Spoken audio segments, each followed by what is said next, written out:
সালটা ছিল 2015-16। 15 নিউ ইয়ারে একসাথে থাকিনি, তার 16 নিউ ইয়ার থেকে কার্ড দেওয়া শুরু হয়েছিল।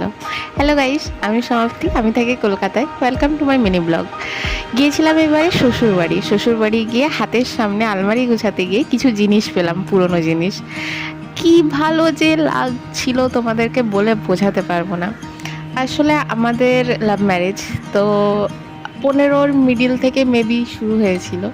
তো 16-র নিউ ইয়ারে তখন খুব ক্রেজ ছিল হাতে বানানো কার্ড দেবো।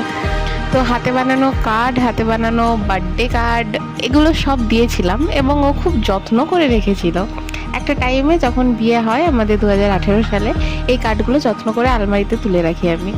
তো এইবারে কিছু জিনিস খোঁজার জন্য আলমারিটা যখন খুঁজছিলাম, এগুলো পেলাম। তো বের করে যখন দেখছিলাম তখন কি ভালো লাগছিল, মানে এই কার্ডগুলো তখন আমি নিজের হাতে বানিয়ে ওকে দিয়েছিলাম। বাট এখন মানে অত ধৈর্যই নেই মানুষের, এখন আমারও অত ধৈর্য নেই, এমন না যে আমার খুব ধৈর্য আছে। বাট হ্যাঁ, হাতের জিনিস আর্ট ক্রাফট করতে ভালো লাগে। তখন আর্ট ক্রাফটগুলো করতাম ওর জন্য, খুব স্পেশাল লাগতো, খুব স্পেশাল বানানোর জন্য করতাম ওকে। এখনও ভালো লাগে, বাট এখন আর হয়ে ওঠে না, কার্ড দেওয়াই হয়ে ওঠে না। কাছাকাছি থাকি, পাশাপাশি থাকি, তো আর সেই স্পেশাল ফিল করানোর যে মানসিকতা সেটা আর নেই। কার্ডগুলো দেখে সত্যি সেই দিনগুলোর কথাগুলো মনে পড়ে গেল।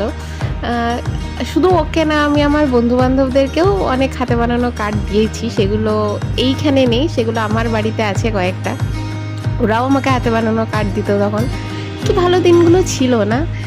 এটা ওকে একটা আমি ভ্যালেন্টাইন্স ডেতে গিফট দিয়েছিলাম, এটাও খোলেইনি, এটাও দেখলাম বেশ ভালো সাজিয়ে রেখেছিল। সত্যি ওল্ড ইজ গোল্ড, এই জন্যই বলে, তাই না? বাই, দেখা হবে পরের কোনো ব্লগে।